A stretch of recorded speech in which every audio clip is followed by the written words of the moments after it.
분노는 이 돌보다 무거우니라. 4절 분은 잔인하고 노는 창수 같거니와 투기 앞에야 누가 서리요? 라는 내용입니다. 지난주에 연결되어졌던 내용으로 계속해서 살펴보고자 합니다. 돌과 모래도 가볍지 않지만 미련한 자의 분노는 이보다 더 무겁다라고 말합니다. 그만큼 어리석다, 또 그만큼 그들의 분노가 잔인하다, 이러한 말로도 이해될 수 있습니다. 4절과 연결하자면요. 그런데 이 분과 비견할 수 있는 것이 무엇이냐라고 했더니 투기라고 하네요. 분은 잔인하고 노는 창수 같거니와, 창수는 이번에 홍수 났을 때 나는 그런 모습이에요. 창수 같은데 투기 앞에 누가 설 것이냐, 그러니까 투기 앞에서는 결코 쓸 수 없다라는 뜻입니다. 제가 이것을 원문을 좀 더 직역해서 설명해 보자 한다면 이것은 이와 같습니다. 노함은 잔인하다, 분노는 잔혹하다. 그러나 질투 앞에서는 설 자가 누가 있겠느냐라는 것입니다. 투기는 질투하다라는 뜻입니다. 질투하다. 분노도 견디어 내기 힘든 것이지만 질투는 더욱더 그러하다라는 것입니다. 지난주에 제가 잠시 설명했던 내용이지만 계속 설명하자 한다면, 이 분노가 모든 사람들의 분노라고 표현하기보다는 우리가 중심을 잃지 않아야 되는 것이 3절 말씀이었죠. 미련한 자의 분노였습니다. 이 미련한 자의 분노는 잠언서에 연결을 해서 26장과 연결해 보았을 때 미련한 자에게 갖는 잠언서와 같아서 술 취한 자가 마치 교훈서를 떠드는 것과 같고, 술 취한 자가 가시나무를 든 것과 같아서 여러 사람들을 상해할 뿐이다, 다치게 할 뿐이다. 그래서 미련한 자가 권세를 갖거나 미련한 자가 가르치는 위치에 서 있게 된다면 도리어 그 아래서 권세 아래에 있거나 가르침 아래인 자들은 큰 해를 받는다라는 것입니다. 특히나 이러한 일들에 노출된 사람들은 정서적 학대와 또한 나리스적인 태도로 통하여서 게슬라이팅을 받게 되겠죠. 이러한 일들이 놓이게 된다라고 말합니다. 또 하나는 요즘 말하는 갑질이라고 하죠. 그런 갑질을 당할 것이다 라고 이해될 수 있을 것입니다.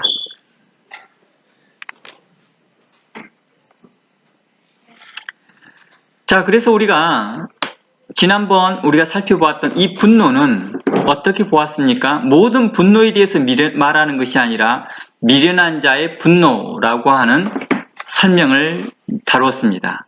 즉, 분노하는 주체가 누구냐에 따라서 권위나 심판을 말하기도 하지만, 반대로 인색함, 자비롭지 못한, 의롭지 못한, 또 미련한 태도, 술 취한 자 등으로 이해되어지고 있다는 것입니다. 다시 말해 자기 통제가 되지 않는 자로 묘사되고 있다는 것입니다. 미련한 자의 분노는요. 그래서 지난 시간을 통해서 잠시 살펴봤던 걸 다시 한번 언급합니다. 이러한 것을 살펴봤던 분노의 두 가지 특성, 주체자를 보았을 때 의로운 자와 미련한 자를 한번 살펴봤을 때 그 대표적인 사람이 다윗과 나발이었다고 했죠. 한 사건을 놔두고 한 공간 안에서 두 사람이 분노를 하는데 다윗은 의로운 분노를 내었고 나발은 미련한 분노를 보였습니다. 그 결과는 현명하게 차이가 났던 것이죠.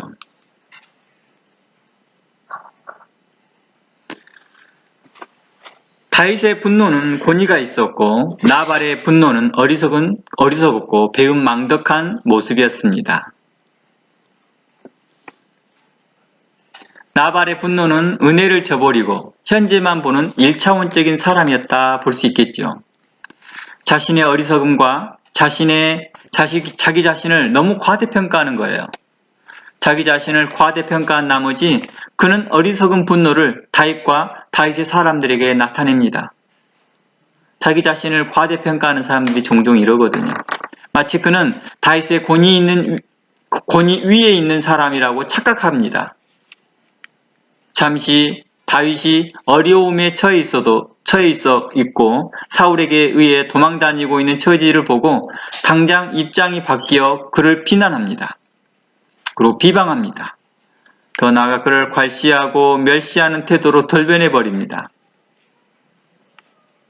그러니까 현재 다윗의 처지만 보고 그는 당장 자기 입장을 바꿔버립니다. 이런 사람을 우리는 기회주의자라고도 말하죠.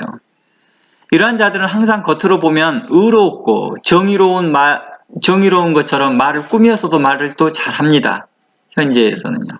그래서 그 나발이 뭐라고 말합니까?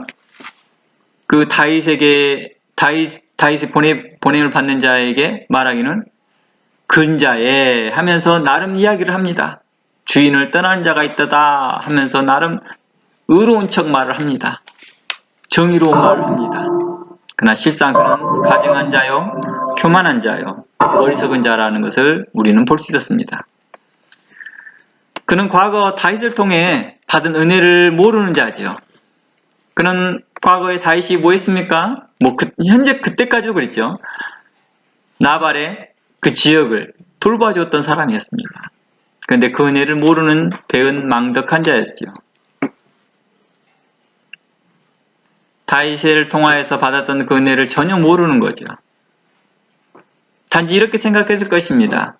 다윗은 갈 데 없으니까 내 지역에서 무엇이나 얻어먹으려고 있는 것 같다라고 생각했는지도 모르겠습니다.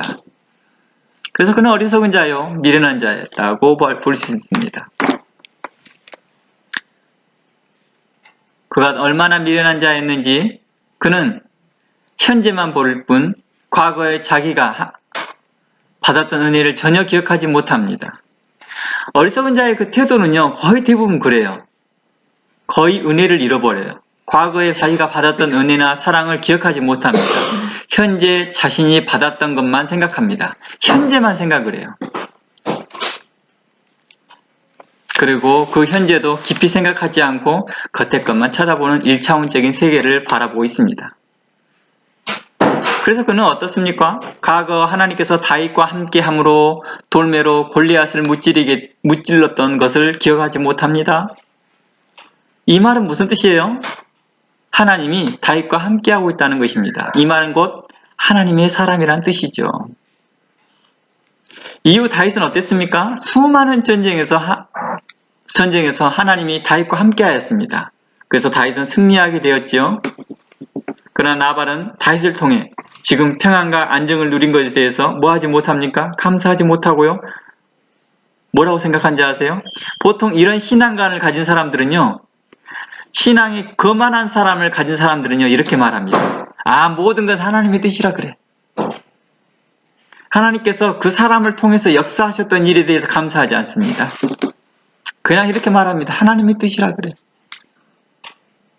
하나님이 그 사람이 의로워서 그 사람과 함께 했던 거예요. 근데 그냥 다 하나님의 뜻이래요. 그러면서 그 사람을 폄하시키더란 거죠. 당장 주의 이름으로 그에게 감사하고 은혜를 베풀지 못하는 자들의 특징이죠. 그들은 교만하고 어리석고 거만한 자라고 합니다. 결국 하나님은 나발을 어떻게 합니까? 죽음으로 그를 심판하죠. 다윗은 그를 높이 들어 하나님께서는 다윗은 그를 높이 들어 영화롭게 하였고 결국은 다윗은 왕이 되어지게 합니다. 다윗은 어땠습니까? 다윗은 배은망덕한 나발의 태도에 대해서 창수와 같은 노를 바랍니다. 그래서 어떻게 했죠? 자신의 진영에 600명이 함께 따르고 다윗이 사울에게는 도망다니고 있는 처지지만 다윗 홀로 도망다니지 않았습니다. 다윗을 따르는 600명의 장수들이 있었다는 거예요. 그 중에서 200명은 자기 짐을 맡기게 하고요. 나머지 400명에게 칼을 차게 합니다. 다윗도 물론 칼을 찹니다. 그래서 나발의 진영을 다 쑥대밭으로 만들어버리겠다 하고 나발에게 향하고 있었죠. 그 분노는 어땠습니까? 잔인하고 창수와 같았을 것입니다. 이 말을 소식을 듣습니다. 아비가일이라는 그 나발의 아내, 현숙한 아내는 이 소식을 듣습니다. 그리고 급하게 이 문제를 해결합니다. 지혜롭게 해결합니다. 그리고 자기 어리석은 남편에게 이 말을 구하지 아니하고 급하게 자기가 가지고 있는 모든 살림 중에 좋은 것들을 골라서 많은 재물들을 모아서 그 음식들을 모아서 먼저 자기 종들을 불러서 이 물건들을 앞서 보냅니다.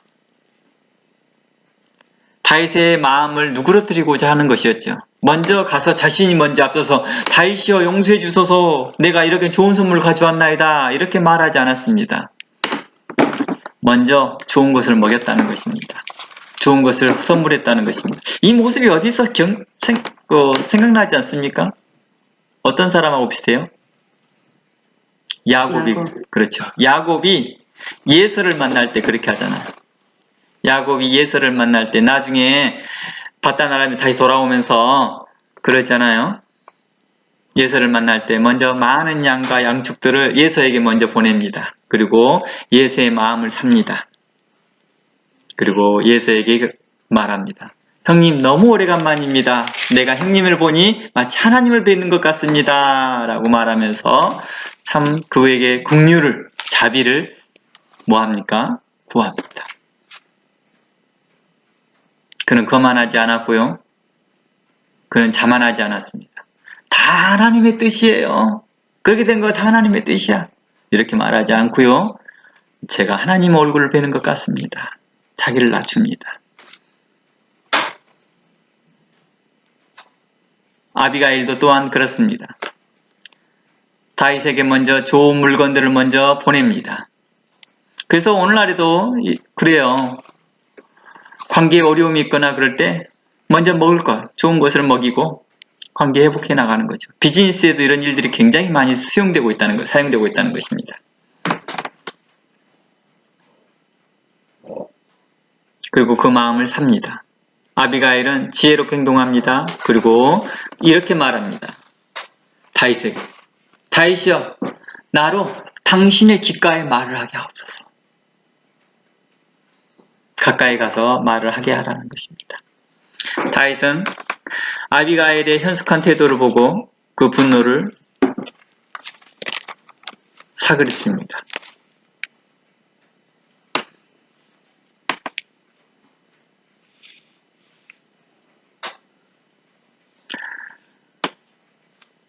만약 다윗이요 아비가일의 그러한 태도에도 불구하고도 다윗이 자기 화를 참지 못하고 결국 그 일을 행했으면 어떻게 됐을까요? 그는 덕스러운 왕으로서 또 아마 하나님 앞에 선별되었을까도 의문이 되지만은 잘 모르겠습니다. 아무튼 그 우리가 해프닝이 일어나지 않았던 일이라 제가 말하기는 어렵겠지만 아마 썩 좋은 소문은 나지 않았을 거라고 봅니다. 그러나 그는 현숙한 자의 말을 듣고 그는 지혜롭게 행동합니다. 그래서 잠언서에는 이렇게 말합니다. 지혜로운 자는 지혜의 말을 들을 것이며 더 지혜로워진다는 것입니다. 그러나 거만한 자들은 어떻습니까? 거만한 말들을 좋아한다는 것입니다. 다윗은 겸손하였고 지혜로워서 지혜로운 말자의 말을 들었다는 것입니다. 아비가일은 다윗이 와서 어떻게 처리해야 될 것을 미리 알았기에 아비가일은 먼저 그 문제를 수습합니다. 지혜롭게요. 이게 바로 우리는 현숙한 사람, 현숙한 자 이렇게도 표현한다는 것입니다. 그래서 현숙한 자는 현숙한 사람의 말들을 듣는다는 것입니다. 그런데 왜 아비가일은 이렇게 현숙한데 나발은 그의 아내를 통하여서 현숙하지 못했을까요? 나발은 왜 그렇게 미련한 태도를 가졌을까요? 계속해서 그는 거만하였고 오만하였다는 것입니다. 이번에 제가 보내줬던 뭐죠? 자산어보? 거기 보면 그 말이 나오잖아요. 아내가 지혜로우면 남편이 항상 어리석더라. 그런 말들이 나오잖아요. 이상해요. 왜 그럴까요? 항상이란 말은 아니죠. 아무튼 어리석더라 라는 말을 쓰죠. 그러니까 이런 사례가 있나 봐요. 그게 왜 그럴까? 바로 나발이 다윗을 생각하기를 자기와 동급으로 생각하기 때문에 그래요. 자신과 동급으로 생각했던 그런 거만함 때문에 그렇습니다. 특히 당시의 중동시대에서 여인에 대한 가치를 더 낮게 평가되었던 시대에서는 더 그랬겠지요. 여인의 태도에 대해서 배우려고 하진 않고 당연히 자신이 누려야 될 뭐라고 생각했을까요? 복이라고 생각했던 거겠죠. 이러한 태도들이 자신을 더욱더 거만하게 만들었던 것 같습니다.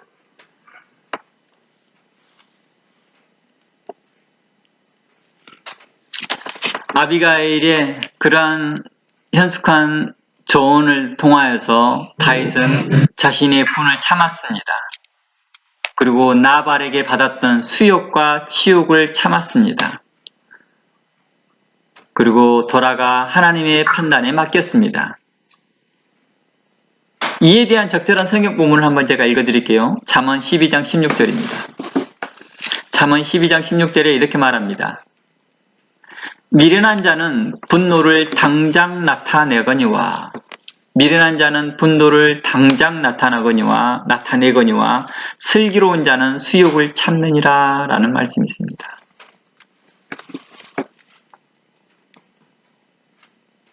다윗은 자신을 따르는 600명의 용사들을 앞에서 나발이 그렇게 치욕스러운 말을 하고 수욕을 줬지만 그걸 참습니다. 그리고 부하들이 뭐라고 수건될 것이라는 것을 알고 있으면서도 그냥 참습니다.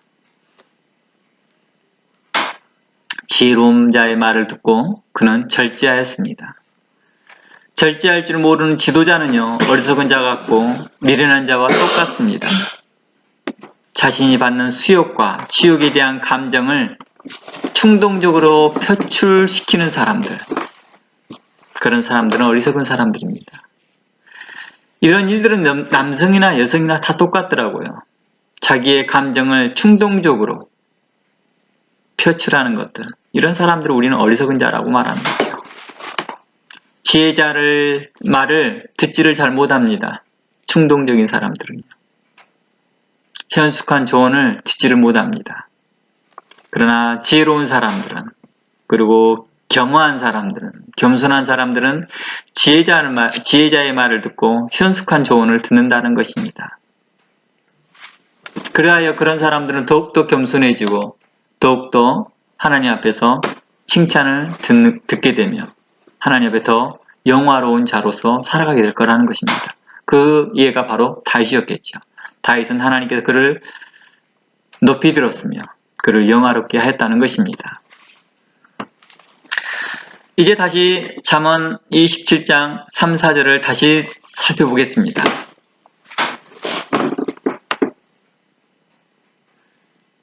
잠언 27장 3절에서 분노에 대해서 더 이야기해보자 한다면 성경 본문에서 분노라고 하는 이 말이 4절입니다. 죄송합니다. 4절 말씀에 분노는 창수와 같고 라는 이 말이 나옵니다. 분노는 잔인하고 창수와 같다라고 한 것은 이것은 누구에 대한 분노냐에 대해서 말하지 않고 일반적인 상식의 보편성을 통해 말하고 있는 것을 한번 생각해 봅시다. 누가 분노를 내냐에 대한 것은 우선 나중 문제로 생각해 봅시다. 이미 다뤘으니까, 좀 전에 다뤘으니까요. 일반적인 상식, 보편적인 상식에서 이야기해 봅시다. 분노의 모습을 잔인하고 창수와 같다고 표현한 것을 보면 일반적인 분노보다도 어떤 분노로 볼 수 있어요? 큰 분노로 말한 것이 말 수 있겠죠. 그렇죠. 창수와 같고 무엇과 같다? 잔인하다라는 걸 보니까 큰 분노가 다. 이걸 이미지를 생각해 볼 때 다윗의 모습을 생각해 보면 된다는 거예요. 다윗이 그 말을 듣고 뭐를 해요? 그 씩씩거리면서 자신 혼자 칼을 들고 온 게 아니라 400명의 군사를 데리고 온 거예요. 그것은 곧 뭐예요? 나발의 집안을 쑥대밭으로 만들어버리겠다는 뜻이에요.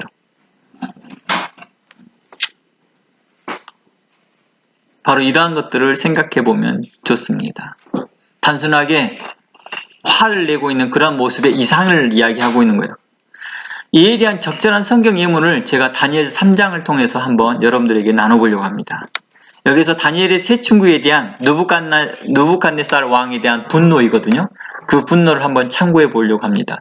그 전에 제가 전에 한번 우리가 다니엘과 다니엘의 그의 세 친구에 대해서 히브리어 이름을 한번 기억했으면 좋겠다라고 한 적이 있었죠.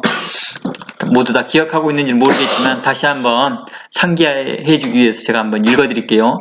다니엘서 1장 7절 말씀을 제가 참고했습니다. 이것은 왕이 그 다니엘과 다니엘의 세 친구의 이름을 정해준 게 아니에요. 환관장이 그 이름을 정해줘 버린 거예요. 환관장이요. 그러니까 그들이 왕에게 나아가기 되기 전에 이름이 이렇게 정해진 것입니다. 그래서 다니엘은 벨드사살, 하나냐는 사드락, 미사엘은 메삭, 아사라는 아벳느고라고 이름이 정해졌습니다. 그러니까 다니엘이 원래 히브리식 이름이고요. 하나냐도 히브리어. 그러니까 히브리식 이름을 말할게요. 다니엘, 하나냐, 미사엘, 아사라입니다. 이 네 사람이 겪었던 일 중에서 이 세 사람만, 다니엘의 친구, 하나냐, 미사엘, 아사라가 겪었던 일을 제가 읽어드리겠습니다. 다니엘서 3장 11절을 보면요. 그 내용이 나와요. 왕 앞에 절하게 합니다. 누구든지 엎드려 왕 앞에 왕의 그 우상이에요. 왕상 앞에 절하면 돼요. 그런데 절하지 않은 자는 극렬히 타는 풀무 가운데 던져 죽게 될 것을 이야기합니다. 그런데 이 중에서 이 다니엘의 세 친구가 절하지 않습니다. 그로 인해서 왕이 세운 그 금신상에 절하지 아니하므로 왕이 크게 분노합니다. 13절 말씀 보니까 다니엘 3장 13절 보니까 느부갓네살 왕이 노하여 분하여 라고 나옵니다. 사드락과 메삭과 아벳느고를 끌어오라 명함에 드디어 그 사람들을 왕 앞에 끌어온지라. 그리고 금신상 앞에 절하게 합니다. 그랬더니 그들이 안 하겠습니다 라고 합니다.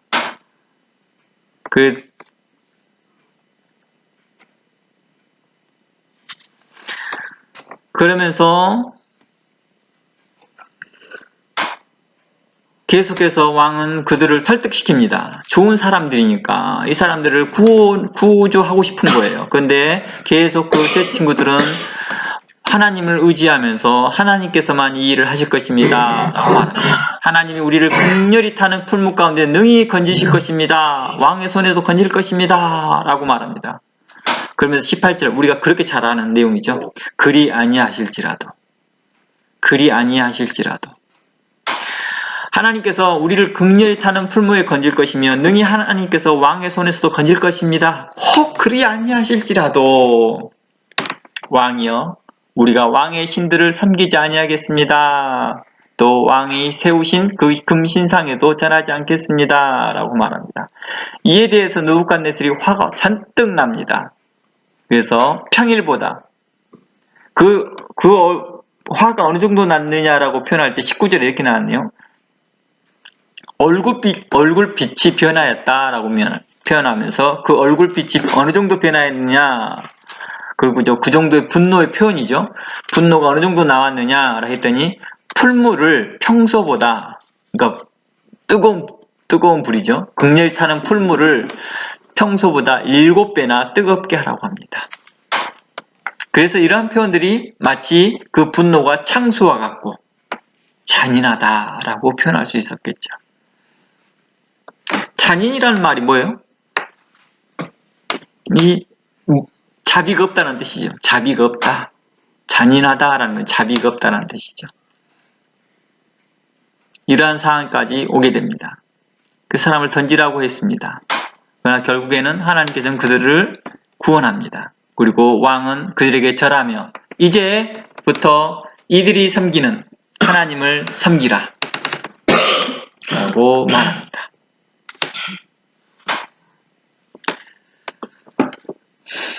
그러면서 29절 말씀에 그러므로 왕이 그럽니다. 그러므로 내가 이제 조서를 내느니 각 백성과 각 나라와 각 방언하는 자는 무릇 사드락과 메삭과 아벳느고의 하나님께 설만히 말하거든 함부로 말하거든 그 몸을 쪼개버려라. 그 집으로 걸음터를 삼아버려라. 이는 이같이 사람을 구원할 다른 신이 없습니다. 라고 말합니다. 이제 왕은 또 다른 분노를 냅니다. 이것은 색깔이 다른 분노예요. 그쵸? 색깔이 다른 분노예요. 이제는 아드락과 메삭과 아벳느고에게 대하여 함부로 말하거나 그의 하나님에 대해서 함부로 말하는 자들은 이제 몸 쪼개버릴 거야. 그리고 그 집을 걸음터로 만들어 버릴 거야. 라고 말합니다. 그건 왜 그랬을까요? 그동안 이 세 사람을 농락하고 모함하고 했던 사람에 대하여서 경고했겠죠. 경고. 너희 간원들 다 알아. 너희 누가 했던지. 하지만 너희를 포함하여 다른 사람도 누구라도 그렇게 입 밖에 그런 말들이 나오기만 하면 나의 분노가 너희들을 잔인하게 창수가 나도록 너희들에게 나타날 것이다. 라고 하는 것을 엄포한 거죠. 도리어 그 화가 그들에게 지나갑니다. 그런데요, 이보다 더 무서운 것이 있대요. 그게 뭐라고 나왔어요? 이보다 더 무서운 것이요. 질투라고 하네요. 질투. 시기하는 거죠. 질투하고 시기하는 거죠. 그러니까 이렇게 큰 분노보다 더 무서운 것이 질투라 합니다. 보통 질투는 누가 많이 해요? 남성들이 많이 하나요? 여성들이 많이 하나요? 여성들이 많이 하는 걸로 많이 나오잖아요.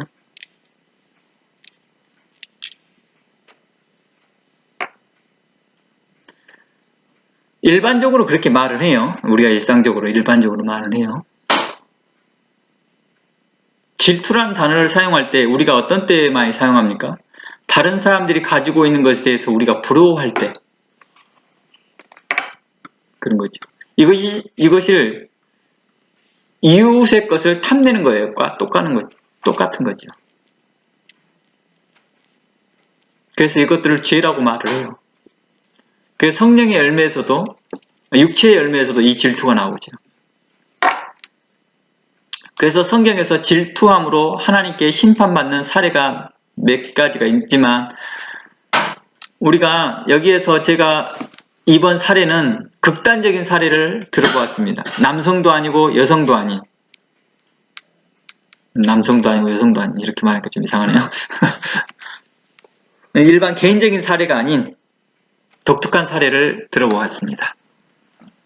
성경에서 질투함으로 하나님께 심판받는 사례 시편 106편을 들어가 보겠습니다. 시편 106편을 가보면 시편 기자가 특별한 독특한 표현을 해놨습니다. 16절, 17절, 18절입니다. 제가 읽어드릴게요. 106편 16절 저희가 진에서 모세와 여호와의 송도 아론을 질투했다 이렇게 나옵니다. 지금 현재 모세와 여호와의 송도 아론을 질투했다라고 하는 걸 보니까 광야 때인 것을 우리 알 수 있습니다. 그렇죠? 7절 땅이 갈라져 다단을 삼키며 아비람의 당을 덮었으며 불이 그 당 중에 붙으며 화염이 악인을 살랐도다 이렇게 말합니다. 우리가 이건 잘 알고 있는 것 같아요. 바로 어떤 겁니까? 고라의 반역을 묘사해주고 있는 겁니다. 그런데 이 고라의 반역이라고 표현하지 않고 고라라는 단어는 들어가지 않고 다른 사람 이름이 들어와 있죠. 그래서 얼른 보면서 이거 고라의 반역이 아닌가? 이렇게 착각할 수 있을지는 모르겠지만 이 시편의 특성상 그렇게 쓴 것 같아요. 이 시편의 특성이 고라의 자손들이 어떤 사람들이에요? 모세를 대항했던 고라의 자손들이 이 성막에서 일하는 사람들이에요. 특히 성가대 쪽에서 일을 많이 해요. 그러니까 시편의 특성상 그쪽을 쓰지 않고 다른 사람 씁니다.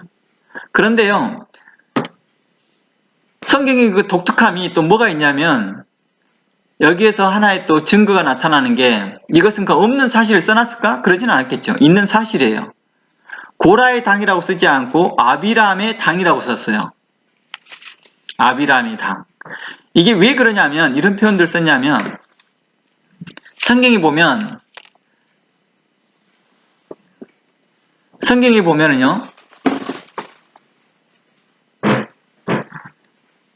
그 고라와 그의 자손들이 함께 이제 그 고라와 그 자손들 있잖아요. 그의 자손들이 당을 이루었다고 그러거든요. 따르는 무리들이요. 그런데 하나님께서 심판을 할 때요, 고라만 죽어요. 고라의 자손들은 죽지 않습니다. 고라의 자손들은 죽지 않아요. 그리고 좀 전에 언급됐던 다단과 아비람이 그 성경에 나와요. 민수기에서요. 근데 그들이 뭘 하느냐? 그들이 고라와 함께 어느 그 그룹을 짓는데 실세했다는 거죠. 그 당을 짓는데 큰 역할들을 한 사람들이라는 거예요.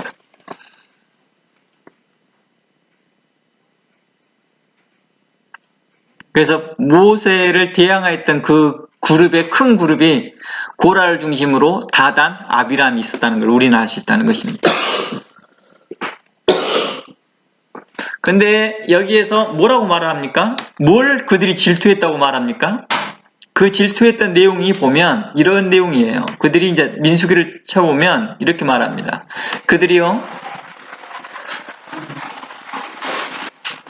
모세를 대항하여서 질투합니다. 민수기 16장을 한번 들어가 보면 나와요. 민수기 16장 3절 한번 가보면 이러한 내용들이 나와요. 3절, 5절, 7절이거든요. 민수기 16장 3절 보면 그들이 모여서 모세와 아론을 거스렸다라고 말합니다. 모세를 향하여서 시편에서 여호와의 성도라고 표현했죠. 여호와의 성도. 성도라는 말이 무슨 뜻이에요? 한문을 풀어서 보면, 한문을 그냥 한글로 풀었으면 거룩한 사람이라는 뜻이에요. 거룩한 사람. 거룩한 자 이 말입니다. 모세와 거룩한 자 아론을 거스렸다 이 말입니다. 이건 거룩한 자라고 말하는 것은 아론을 제사장 역할을, 그 당시에 대제사장 역할을 했거든요. 대제사장. 근데 그 모세와 아론을 뭐 합니까? 질투합니다. 누가 질투합니까? 고라와 또 다단과 아비람이 숙닥거려서 그들이 당을 만들어내요. 그리고 이렇게 말합니다. 말은 청상유수처럼 합니다. 뭐라냐? 너희가 분수에 지나치다 이 말입니다. 분수에 너무 지나치다. 해중이 다 거룩하다. 이렇게 말합니다. 어떻게 보면 맞는 말 같습니다. 왜냐하면 너무나 모세와 아론만 두수로만 거룩한 사람을 대우받고 있고 옷도 특별하게 입고 있고 아론 같은 경우는 특별한 옷을 입고 있으니까 더욱더 질투를 낸 거죠. 여호와께서도 그 우리들 중에 다 계시고 모두 다 거룩한데 너가 너무 지나친 거 아니니? 너무 너희를 스스로 높인 거 아니니? 하면서 너희가 어찌하여 여호와의 총회 위에 스스로 높이느냐? 이렇게 말합니다. 아마 그들 눈에는 그렇게 보였나 봅니다. 고라와 그 무리들이 말하며 가로되 아침에 여호와께서 자기에게 속한 자가 누구인지 거룩한 자가 누구인지 보이시고 그 자를 자기에게 가까이 나오게 하시되 곧 그가 택하신 자를 자기에게 가까이 나오게라 하시리라. 모세가 이제 그 말을 하거든요. 모세가 이제 그 말을 듣고 정말 너무하다 너희들. 그러니까 고라에게 말합니다. 그리고 그 무리들에게 말합니다. 그러면 내일 아침에 한번 나와봐라. 하나님께 어느 편에 속하는지. 그러면서 여호와께서 이제 그 다음날 왔는데 땅이 쫙 갈라지더니 그 땅의 무리들이 그 땅속에 삼킴받아 버립니다. 바로 이 사건을 이야기하는 거예요. 뭐 때문에 그래요? 질투했다라고 그러잖아요.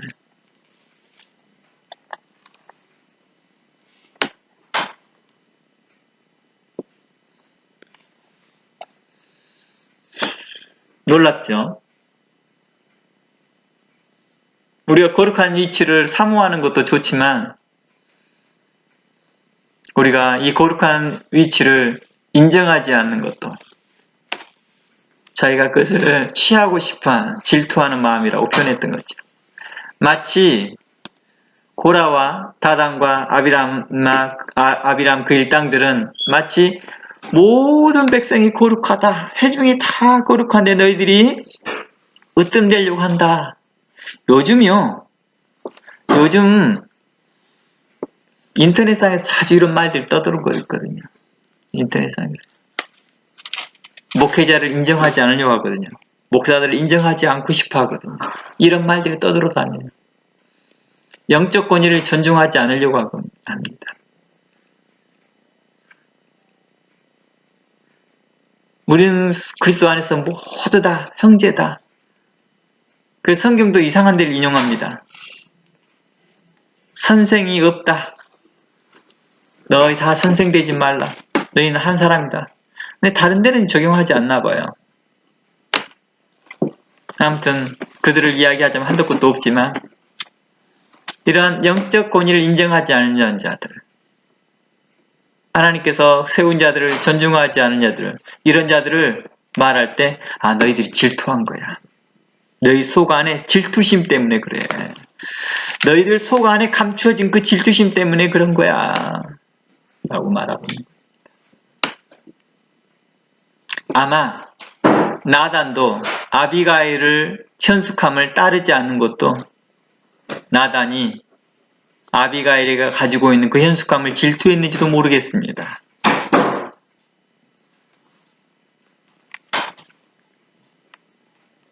질투심은요, 그들을 존중하기보다, 그들을 본받고 싶어 하는 것보다 도리어 그것을 배척하고요, 자기 것을 내세우고 싶어 합니다. 그리고 자신들이 더 똑똑한 소리를 하고 싶어 합니다. 도리어 자신들이 더 의로운 척 말하고 싶어 합니다. 자신들이 도리어 더 낫다라고 하는 말들을 여기저기 말을 끄집어 당겨서 말을 합니다. 그래서 어리석은 자들은 여기서 조금 저기서 조금 교훈을 가져다가 말한다라고 성경은 이야기합니다. 그러나 그것도 자기 것이 아니라 자기가 했던 말도 깨닫지 못하느니라 라는 말씀을 합니다. 성경은 우리에게 이것처럼 투기하는 자 앞에 누가 서리오라고 하는 이 질투하는 자들에게서 성경은 이렇게 말했던 이유가 뭘까요? 합리적이지 못하더라는 거예요. 자 보세요. 느부갓네살은 분노를 냅니다. 하지만 합리적인 상황이 딱 터지게 되니까 분명한 증거가 보이니까 어떻게 합니까? 굴복을 합니다. 그러나 질투하는 사람들은 어땠습니까? 답이 없는 것 같아요. 하나님께서 보이심에도 불구하고도 답이 없는 것 같습니다. 이 질투와 시기심이라겠죠. 그것만 유럽의 전쟁사를 보면은요, 여성들의 질투심 때문에 전쟁이 정말 많이 일어납니다.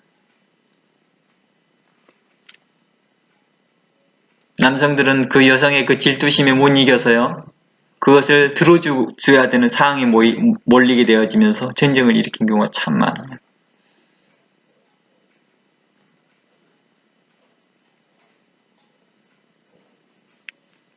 바로 미련한 자가 미련한 자의 말을 듣고 행하는 것과 똑같은 것입니다. 그래서 나라가 망합니다.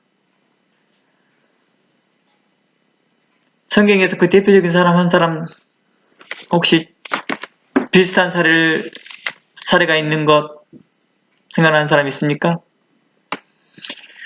바로 세례 요한의 사건을 통해서 우리는 알 수 있습니다. 세례 요한의 머리를 달라고 한 사람이 누구예요? 우리는 그 사건을 보면 참으로 희한합니다.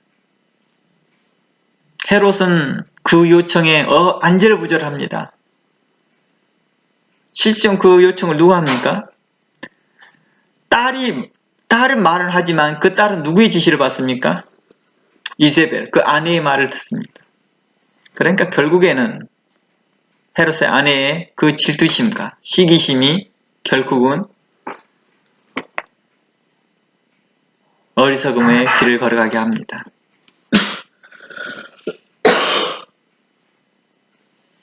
우리가 투기 앞에 누가 서리요? 그 질투심 앞에 누가 서리요?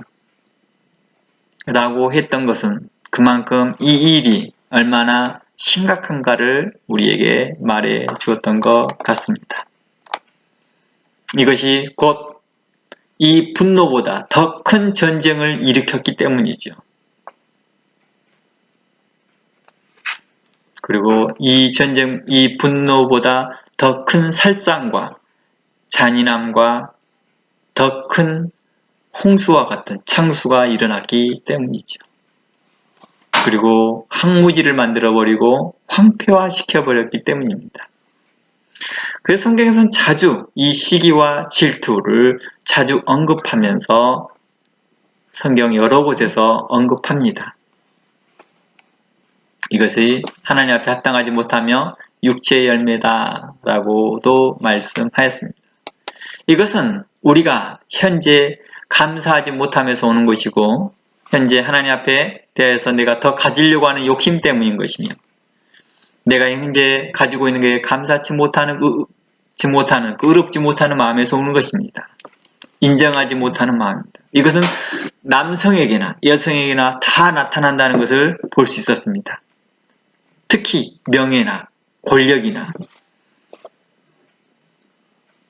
이런 곳에 있을 때 특히나 더 많이 나타난다는 것입니다.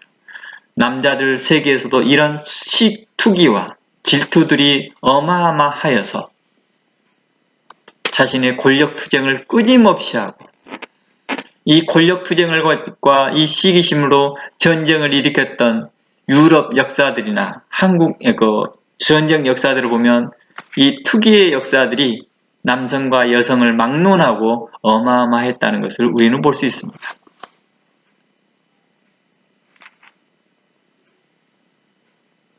그러므로 이게 투기가 꼭 여성에게만 향한 것이 아니라 모든 사람들이 가지고 있는 죄였음을 알 수 있었습니다.